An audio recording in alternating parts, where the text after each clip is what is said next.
Well, the Most High be praised. We're so grateful for Elohim and His mercies upon our lives. We just came out of our time of prayer, and we're so grateful for the opportunity that we have to pray and to intercede on the behalf of the needs of the people of Elohim, and also on the behalf of the needs of the community. And as the scriptures teach us, to pray for those who are in authority, which are governmental leaders, so that we might lead a quiet and peaceable life. We're so grateful for these times of prayer that we're able to have. And in our time of prayer, we believe Elohim that He will answer, that He will perform His word, because His word, which contains the promises and the benefits that we read about, all of those things He will manifest when we pray in faith and we back that faith up with our obedience to His commandments. Because Elohim is indeed a covenant keeper, and He will always keep His covenant. And in order for us to ensure that we receive the benefits of the covenant that He has already made with us and that He has already declared, then there's a part that we must play. And the part that we play is to be obedient to His commandments. Now today we want to share from Psalm 119. This is a very familiar psalm, and it's one of those psalms that I find to be very, very significant, very important, because it establishes something very critical in the hearts and minds of the people of Elohim. And what it establishes is the permanence of Elohim's word. What it establishes is the unchangeable nature of what He has declared. And I find it very important to be reminded of this continually, primarily because I find that the word of Elohim is under attack.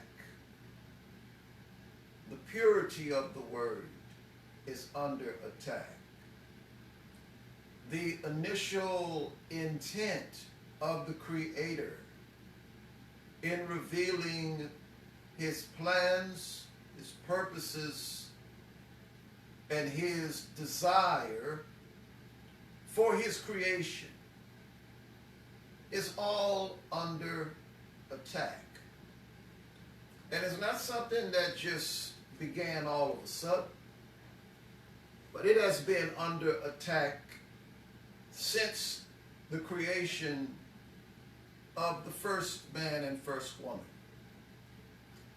But today, let's go to Psalm 119, which I already mentioned. And we're going to go to the 89th verse of that particular psalm. And this verse, it has been translated a couple different ways, and I'm going to share both translations. I believe that the meaning of each is pretty much the same. But I'm reading from the Tanakh, That's the translation of the scriptures from the Jewish Publishing Society. And then I want to quote the verse from the King James Version, which most believers are probably more comfortable with hearing. The 89th verse of Psalm 119, it reads, Yahuwah exists forever. Your word stands firm in the heavens. Now in the King James Version, it says it something like this. Your word, O Yahuwah, forever is settled in heaven. Now this passage is critical because what we find in it, as King David, as we believe King David wrote this 119th Psalm, it's critical because as he was writing this, he wanted to make a point regarding the word of Elohim. Now I want to continue reading down to the 96th verse, and then I want to take some time to talk about this. So I'm going to reiterate the verse. Yahuwah exists forever. Your word stands firm in the heavens. Your faithfulness is for all generations. You have established the earth, and it stands. They stand this day to carry out your rulings, for all are your servants. Were not your teaching my delight? Now that word teaching there, in other translations, it will say law, which means Torah. But, you know, Hebraically, we who think Hebraically, we know that that word Torah literally means teaching. Verse 92 says, were not your teaching my delight, I would have perished in my affliction.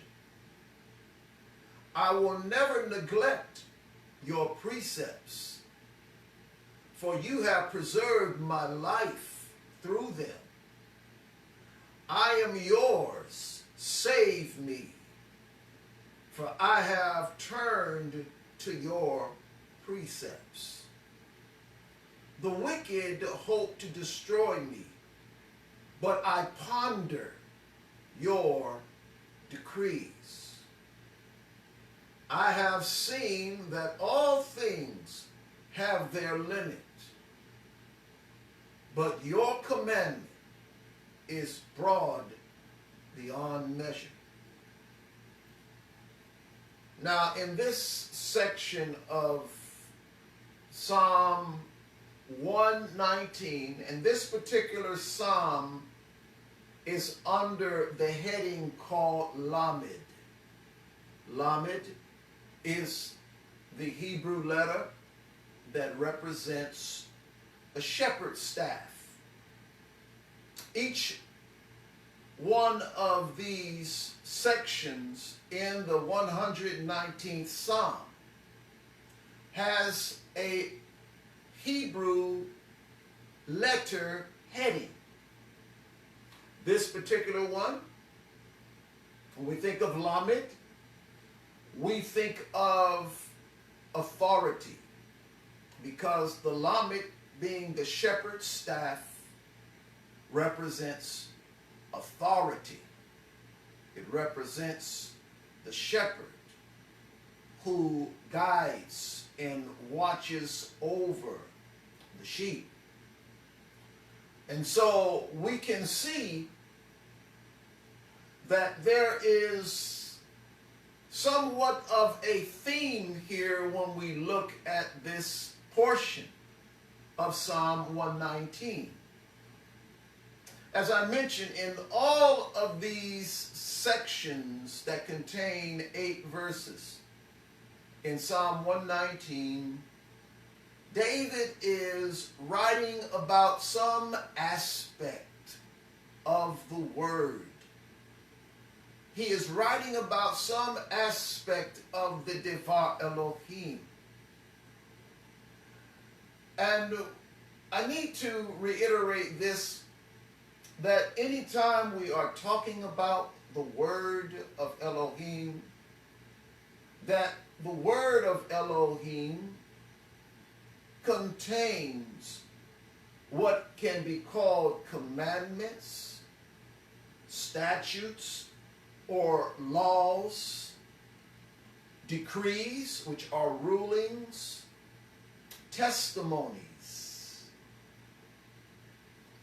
And when we look at this particular portion, we find David mentioning in that 89th verse, the first verse of this section, he says, Yahuwah exists forever. He's making a point to say that Elohim's existence is eternal. Elohim's existence always has been and always will be, without beginning and without end. It is eternal.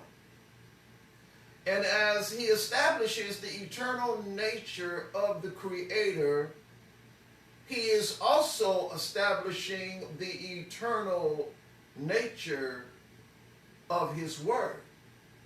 Because you cannot separate the Word of Yahuwah from Yahuwah. It is a part of his nature. And so he begins by establishing the eternal nature of his Word. And he makes the statement and he says, your Word stands firm in Hashemayim. He says that your Word is firmly fixed. Some translations say is established in the heavens. So what we see here, that while David, in having a whole lot to say about the Word of Elohim and describing the Word in its various aspects, whether it's a commandment, a statute, a judgment, precept, decrees, however he chooses to describe it, here he is establishing not only the eternal nature of the Word, the fact that it also continues forever, but he makes it very clear of the origin of the Word. This is what is very important here.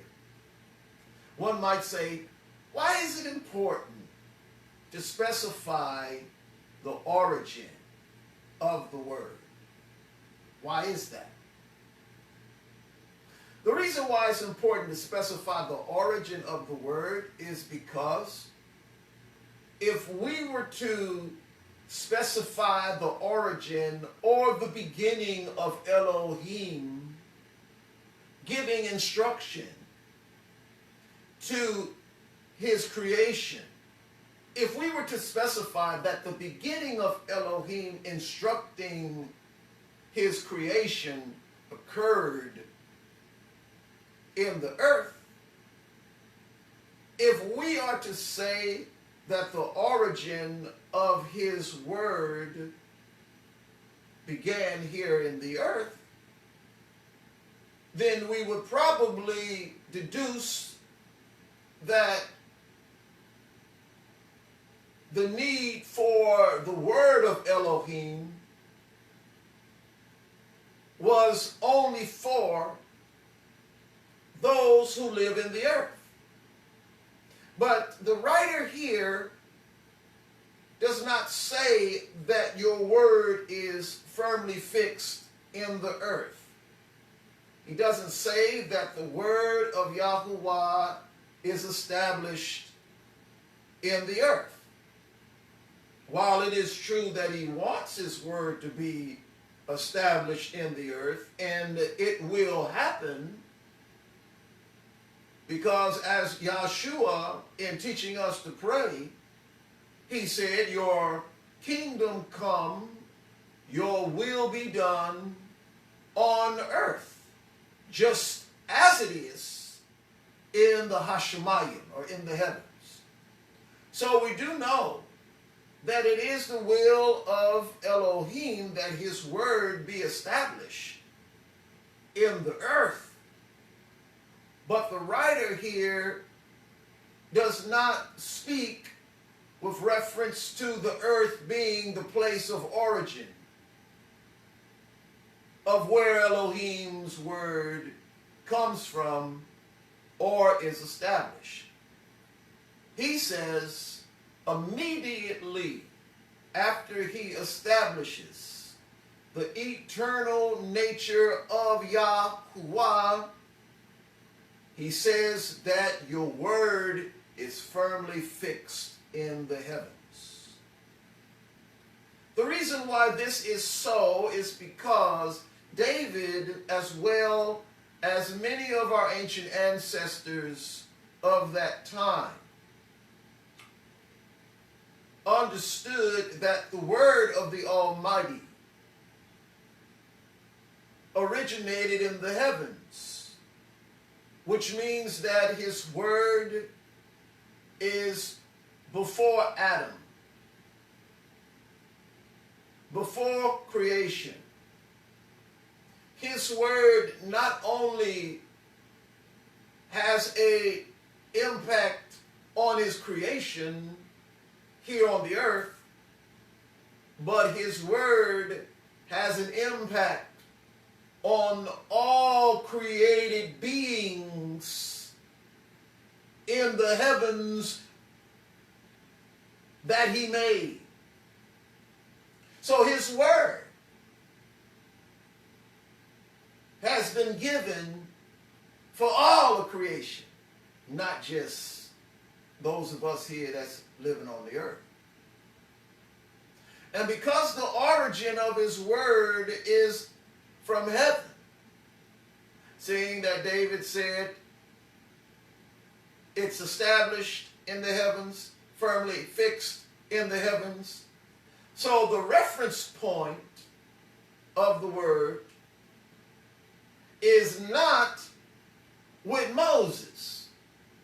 Y'all catching this? The reference point for the commandment of Elohim, the reference point for the testimonies of Elohim, the reference point for the rulings of Elohim is not with Moses. See, in our day, when the scriptures are looked at and men begin to decide that there are some things that they really don't want to follow, when they decide that there are some things written in the book that they feel that don't apply to them, they begin to create what I like to call religious loopholes. That's what I call it. What's a religious loophole? A religious loophole would be a way in which a scripture passage is interpreted so that it will not have any effect upon the individual that wants to be free from a particular commandment or set of commandments. And so when we consider what David is saying here, because when you read this whole 119th Psalm, you begin to discover that David loves the commands of Elohim. He loves the ways of Elohim. And he is not shy at all about describing the commandments, statutes, judgments. I mean, he is bringing it all into play. He loves the commandments that Elohim gave about what he should not do in order to be clean and set apart for the Almighty. And he loves all of the commands that Elohim has given, where he lists what he should do. And then he talks about all of the commandments related to the various aspects of worship and sacrifice. Even though he wasn't involved in the process of the preparation of the sacrifice and going into the temple and lighting the candles, burning the incense and all of those things, because he was not a Kohen, he was not a priest.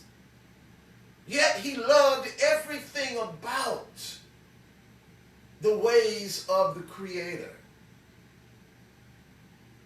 And he used the commandments, statutes, and judgments as a way of giving himself perspective about everything that he dealt with in his life. Let me draw your attention back to this portion of the psalm here. Now let's just, I want you to catch it. See, listen to what David says. After he establishes the fact that Elohim is eternal, his word is eternal, that the word has its origin in the heavens, he says, you have established the earth and it stands. And look, listen to this. It says, they stand this day to carry out your rulings or your decrees. That's a part of his word, rulings and decrees. See, David is showing how that the creation, this earth that you made, you placed it here, and you deemed everything that you have made to serve you and your purposes. And that all of this stuff that you've made has to follow your decrees. See, the decree came from heaven. It didn't start in the earth. It came from heaven. He says, for all are your servants. And then he talks about how that when he's living life, and that when he goes through, he says, if it had not been for your Torah, your teaching, he says, I'm in verse 92. It says, were not your teachings my delight? He talks about the teaching of Elohim, the Torah of Elohim, the law. You know, a lot of people, when they talk about the law, that law, I remember hearing Creflo Dollar one time teaching, and this is his words. He said, we not under that old law. And I said to myself, I said, wow, bro, you make the teaching of the Most High sound like something that's bad, decrepit, and passé, antiquated. But see, the Hebrew thinker understands that the word Torah literally means teaching, precept. That's what it means. It's an instruction. See, the precepts and teachings of Elohim that comes from heaven. How can something that comes from heaven that's eternal be something that's all dried up, decrepit, and antiquated, of no use? Whatever comes from heaven, are you hearing me? Whatever comes from the Hashemayim, where Elohim has made it known that he wants the earth and everything in the earth to reflect heaven. So if the word comes from the heavens and it comes down into the earth realm, this word comes down into the earth realm to bring order and arrangement and placement and function and life and shalom into this realm. It could never be antiquated, old, and dried up. David said, "It's my delight." And David said, if it had not been my delight, listen to this, I would have perished in my affliction. He said, in this world, there are afflictions that we all go through. There are troubles that we all face. Do you know that there's stuff that happens to us in this life, whether you want it or not? It's going to come at you. Now, some stuff we bring on ourselves. But then there are other things that just come because we are in this world. Job made a statement and he said, man is but a few days and full of trouble. So trouble's going to come at you. It don't matter how you slice it, how you dice it. It don't matter how you plan everything out. Doesn't matter how good you make your life. You might set yourself up and be away from society. You might be away from it all. Do you know trouble will still find you? You're going to have trouble in your life in some form or fashion. But the teaching, the Torah, as David said, if your Torah had not been my delight, I would have been, check it out, consumed. I would have perished in my affliction. He found that the Torah was necessary for him to make it.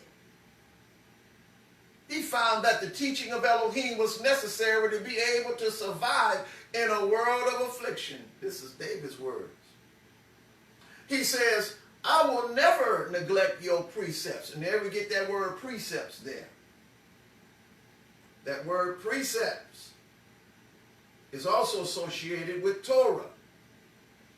It says, for you have preserved my life through them. You mean to tell me that the life of David was preserved through the precepts of Elohim? See, I'm telling you, in this psalm, David is constantly talking about some aspect of the word and how the word has an active work in his life.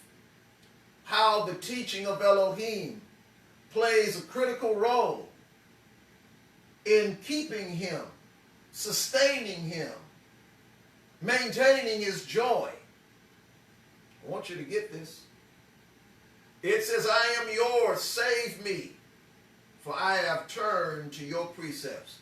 So what he's saying is that in every situation that he faces in this life, when he finds himself in a time of difficulty, where he needs deliverance, because in this verse he's obviously calling upon the Most High for deliverance. He says, save me. I'm looking to you. Save me. I belong to you, so save me. And notice what he says, for I have turned to your precepts. As you see in reading these passages, that David uses the word of Elohim for all of the circumstances that he encounters in his life. This is important for us as believers to see. It's important for us to see because we need to realize that our trust and our source should not be other things. It should only be the word of Elohim. Let me keep going. David says in verse 95, the wicked hope to destroy me. He said, I got haters out there. He said, there are people that don't want to see me succeed in life. Not only do they not want to see me succeed in life, they want to see me out the picture. They want to destroy me. They want me out. Have you ever had people that hate you so much that they just want you removed from the picture? They would rather you be dead than to be a blessing. They would rather see you removed than to see you prosper. And that's not a good feeling to have, especially when you know your enemies. And, you know, some of us, we got some serious enemies. They don't like the way we look. They don't like the way we dress. They don't like the way we do anything. They don't like the way we talk. They don't like our mannerisms. You name it, they don't like us. They would rather us be removed from the scene instead of prosper. And David's answer to this in dealing with haters, dealing with people that were not out for his best good, he says this. Now look, listen to this. This is his response to dealing with this situation. This is what he did. He says, the wicked hope to destroy me, but I ponder your decrees.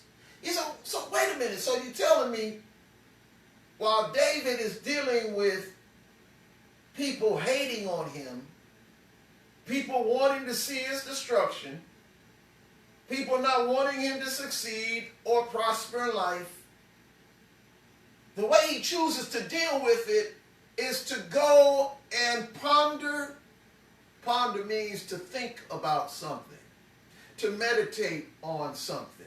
And the thing that he has chosen to meditate on are the decrees, the rulings of Elohim. If you want to know the decrees and rulings of Elohim, you got to go back into the Torah. Go read in Devarim. You'll find the decrees of Elohim. And in these decrees, it talks about how you are to live and how you are to deal with people. He says, I'm going to ponder your decrees. So David's solution to his situation of people hating on him is to go to the Word. It's to go to the Scriptures, to read the Scriptures and ponder, to meditate on. Wow. You know, if someone was to come to us, or to anyone else for that matter, and they just have a counseling session, you know, talking about, you know, how that they just feel terrible that they have people that are hating on them, that are doing things against them. And most of the time, the advice that would be given would be, oh, well, don't worry about it. You know, if they hating on you, it's because they're jealous, and, you know, you've got some good stuff in you. Keep on pushing. You know, we'll give somebody some good advice like that to encourage them. Very rarely will someone say, go read the Scriptures. Very rarely will someone say, go meditate on the decrees of Elohim. We'd rather give someone a word of encouragement, and I'm not saying that the word of encouragement is bad at all. But when you begin to become word-oriented, when you begin to become Yah-oriented, you realize that the source of all of your troubles, or forgive me, the solution, not the source of all of your troubles, forgive me, the solution to all of your troubles is not the encouraging word, even though the encouraging word is helpful. And a lot of people, they need the word of encouragement because that's all they know. They have been conditioned and they have been trained in the culture that we live in, that when you feel bad for whatever reason, you need to be encouraged. So you give a word of encouragement. You give a word of advice that is on a positive note to cause someone to begin to look at their situation in a positive way. But as you grow in your walk with Elohim, you realize that the solution to your problem is not the word of encouragement. It is the encourager. When you ponder on Elohim's decrees, when you begin to ponder on his word, and you get his word in you, because you see, in life, you might not ever have a time where people are not hating you. You might live your whole life and have people hate you. You know, think about it. You might live all your days and people want you to be destroyed. Want me to give you an example of it? I'll give you an example of it. All right? Institutional racism for people of color in the United States of America is an example of it. Now, I know that might hit some home. That might hit them hard, but that's a reality. And that reality shows people of color that it appears you have some folk in the world that always want you to not succeed.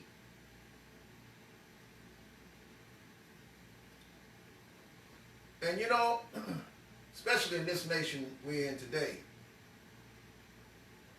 I believe most of the people in the country want those things to change, not only in the country but around the world, because you have structural and institutional racism on colored people all over the world, not just localized to this place.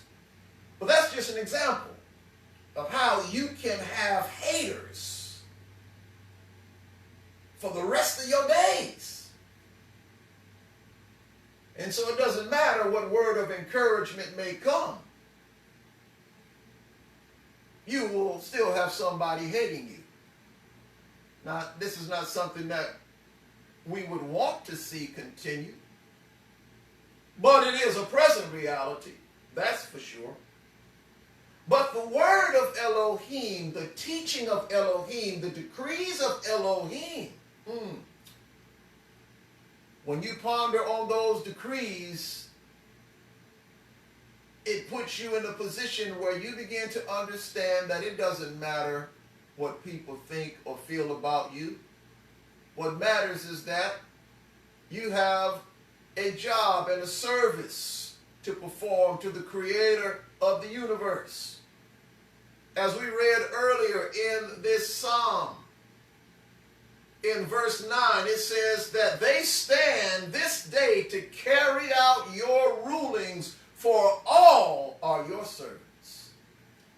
See, those of us who know Yah, who know our Elohim, understand that there is a service that we must perform unto the Creator. And that as we perform the service that the Most High has intended for us, that we will always have his support, the Baruch, upon our life. And when you have the Baruch upon your life, that's the support of Elohim upon your life, that is secured because of the obedience that you and I render to the Creator, then there will be continual benefits, a sustaining of the covenant blessings that Elohim has promised. And there is nothing better than to be in the place where the stream of the covenant blessings are continually flooding our life without interruption. That is a wonderful place to be. Because even when trouble comes, guess what happens? The Most High delivers. So, when David looks at all of this, he even, in the last verse that we're looking at, verse 96, he says, I have seen that all things have their limit. In other words, I've seen that in the world there is a completion for everything. There's a limit for everything. There's a place of perfection or completion for everything. Everything is going to reach its limit. But then he turns again and he says, but your commandment is broad beyond measure. Wow. In David's mind, the word of Elohim is central. It doesn't matter what situation he might find himself in. It doesn't matter whether folks hate him. It doesn't matter how great the world is after traveling near and far and seeing all of the great wonders of the world and examining all of the wonderful philosophies of man. After looking at all of that, he says, your commandment is so broad, it is beyond measure. He gives praise in respect to the word of Elohim. And he does this because he recognizes the limitless power and ability of the word. And why is that? Because it came from heaven. Because the word came from heaven, each one of us must also have the same type of respect and reverence for the Devar Elohim. And not just certain portions of it. So there are many believers in the world who have been taught and trained that the only portion of the word of Elohim is a section which we call the writings of the apostles, from Matthew to the book of Revelation. And they will say that this is the only section of the Bible that you need to concern yourself with for teaching. When we talk about doctrine, that's teaching. Torah is the Hebrew word for teaching. And those who promote that, because they use what is called compartmentalization, or they have said that certain parts of the Bible was for this particular era and this particular time and this particular people, but this particular section is for those group of people that are called the Christians under this new covenant, which is completely separated from that old law, as the famous Creflo Dollar calls it. Now, I don't mean to make a funny out of it, but he's the one who called the scriptures that. I consider that a denigration of the scriptures when you make those kinds of statements. Especially when we look at a person like King David, who lived roughly around about the 10th century BCE. We talking like 10 centuries before the Messiah even came, before there were any apostles, And David is up here talking about the Torah, the precepts, the commandments. He's using all of these terms with reference to the word of Elohim, and he makes it very plain that this thing that I'm talking about, it didn't originate with Moses, but it originated in the heavens, because Elohim, as he exists forever, his word exists forever, and it is firmly fixed in the heavens. And I'm communicating this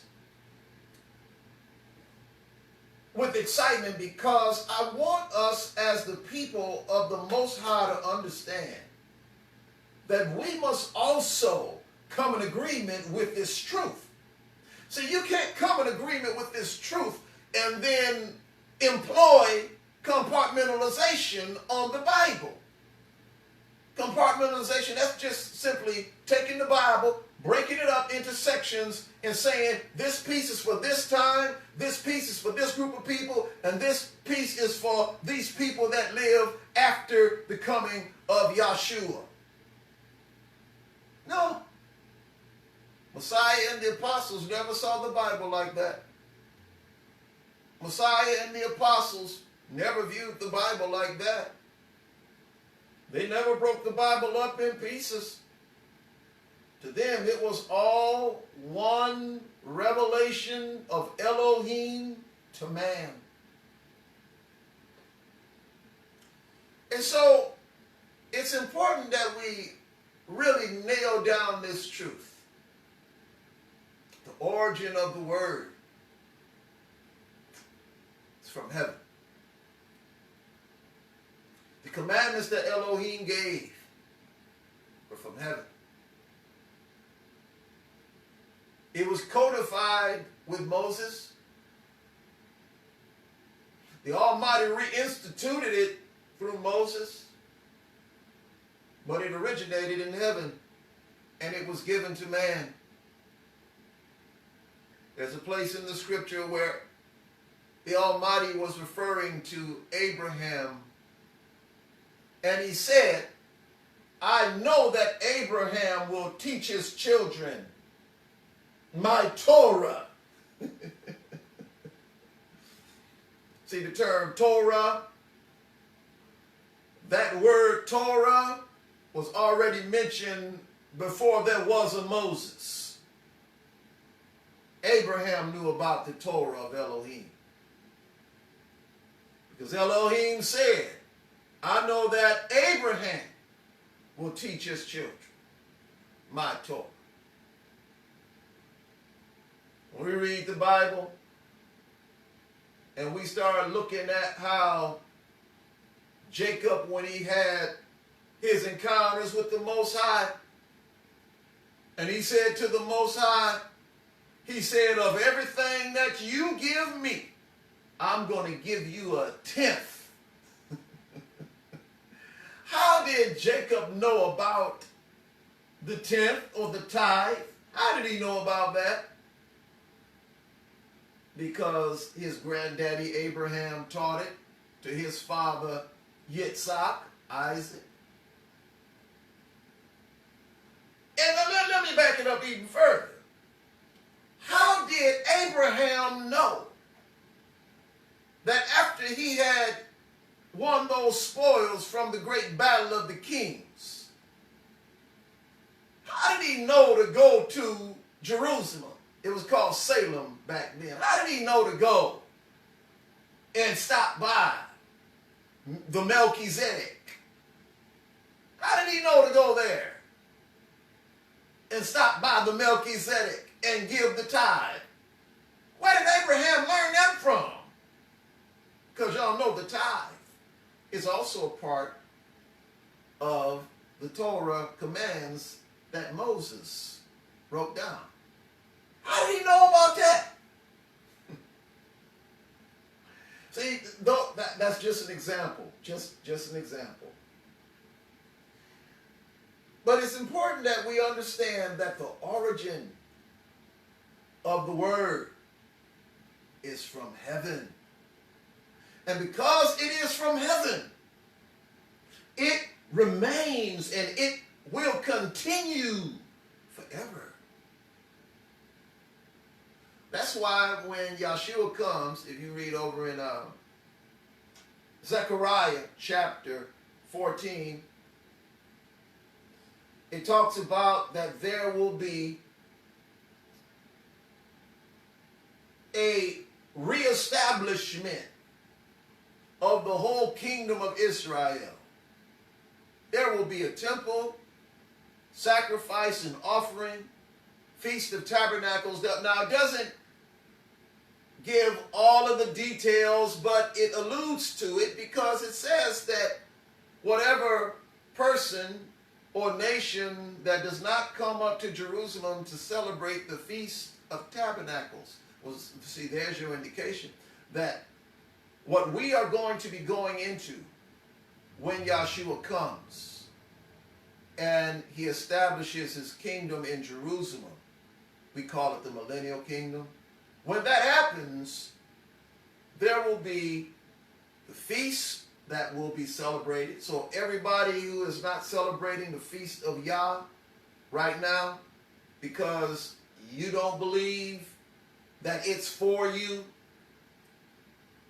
that is what you are going to be entering into when Yah sends Yahshua. That is what you and I will be entering into. That is what we will be celebrating in the Messianic kingdom.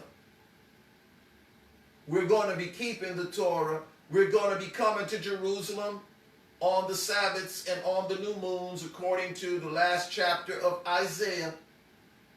Because it says, and from new moon to new moon and from Sabbath to Sabbath shall all flesh come up to worship me. So we're going to be doing all of that in that Messianic kingdom. We're going to be doing all that. And why? Because the word that came from the heavens is eternal. That's why. And this is why it's so important that in the era in which we live, we have to flood the nations with this word. We have to flood the nations with this word to return back to the original roots of the Messianic Israelite faith. It is so necessary and important and significant that we echo it. See, in centuries past, this word was stifled because the Roman Catholic system hated everything Hebraic and Latinized, Europeanized the faith. But as time has moved forward, the Almighty is raising up apostles and prophets and pastors and teachers and evangelists in this era to bring this information back to Zion, so that we must first hear the word. So you can't make any change until you first hear the word. The word has to challenge your present religious philosophy. The word has to challenge your present religious way of thinking. And once the word challenges your present religious way of thinking and it begins to get in your mind and in your spirit, then the Most High can interrupt your way of doing things to bring you back on the true path that he originally designed and intended for us to walk in. And so that's why we preach this. That's why we teach it.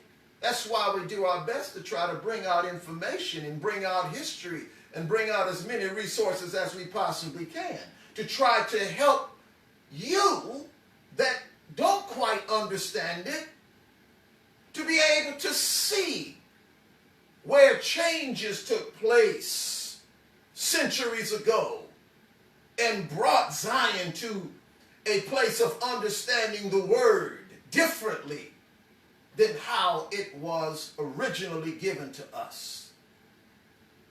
But we bless the Most High that his word remains true. And if we look at it for what it is, and if we accept it for what it is, and not try to create religious loopholes, but just walk in it, we'll be all right.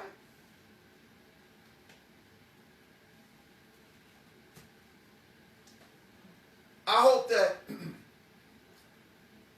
the sharing of this portion of the psalm has helped us to be able to understand just a little bit better the eternal nature of the word of Elohim, and that all that Elohim has given to us is necessary for our life. See, we understand that our salvation and our redemption only comes through the redemptive work of the Messiah, Yahshua. No doubt about that. But after you have been saved and washed in the blood of the Lamb, the Most High wants each and every one of us to live an obedient life. It's through that obedient life that we are preserved. It's through that obedient life that Yahshua preserves us. That's why the scripture teaches us over in the book of Hebrews, the 12th chapter in the 14th verse. Very, very common verse, and I'm going to close after I quote this. And it says, "Follow peace with all men and holiness, without which no man shall see Elohim." In that verse, when it talks about holiness, and many have heard me say this over and over again, it refers to the holiness code. That's what it refers to, which is found in the book of Leviticus and Deuteronomy. The holiness, Hakadosh. So I want to encourage each and every one of you today to be mindful of the fact that this word is forever settled in the heavens. And may it, all of it, be forever settled in our hearts, so that we may live it and do those things that are pleasing to the Creator. Let us pray. Abba, we thank you so much for this opportunity to provide teaching. And I trust that the word has brought some enlightenment, that the word has caused each hearer to be able to learn something that they didn't know before. And I ask, Abba, that you would confirm and solidify what you have been saying in the hearts and minds of those who are listening. For I know that you have been speaking. I know that you have been dealing with your people and drawing them to an understanding of the fullness of your word, and that there is none of it that we should put aside, but all of it that we are able to keep, you have commanded us to keep, because it is the way that we demonstrate our love for you. And so bless each one that has attended. Bless them. Minister to their needs. Bless their families as they receive the engrafted word. Minister life and peace. And we will bless you, O King, in Yahshua's great name. Amen. Well, we so appreciate each and every one of you who have chosen to hear the word today. And we thank all of you who watch us by live stream, and trust that you have been encouraged and blessed. And if you found this ministry to be a blessing to you, to be a vehicle that feeds you the word of Elohim, then we ask that you sow a seed, that you share a donation with us. Your donation assists us and helps us in being able to bring this word to the nations and also to be a blessing to those who are less fortunate than we are.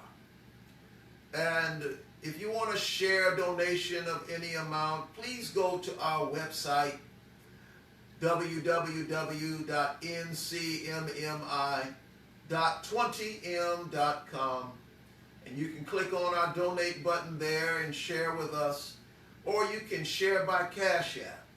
Our Cash App code is $NCMMI.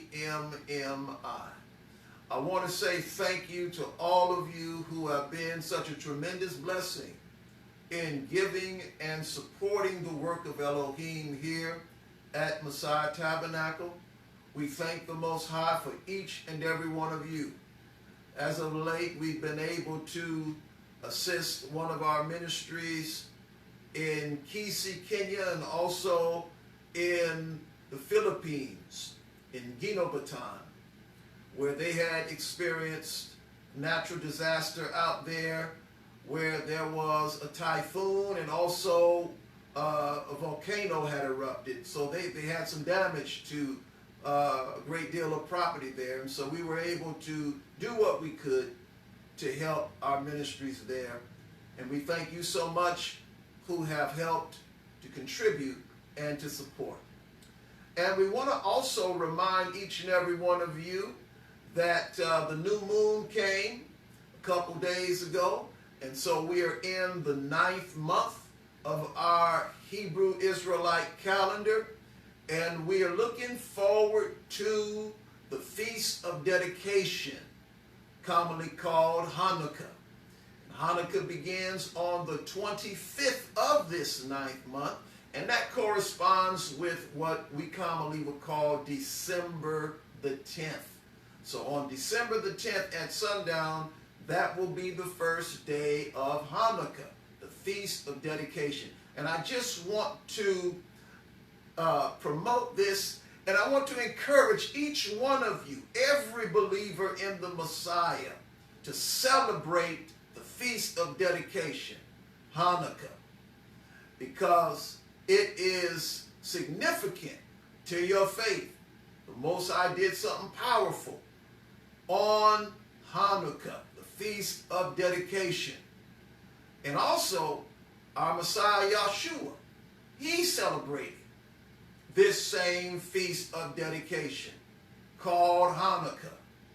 We find him at the temple during the Feast of Dedication, because this celebration focuses on the temple. So I just want to encourage each one of you to be mindful of that.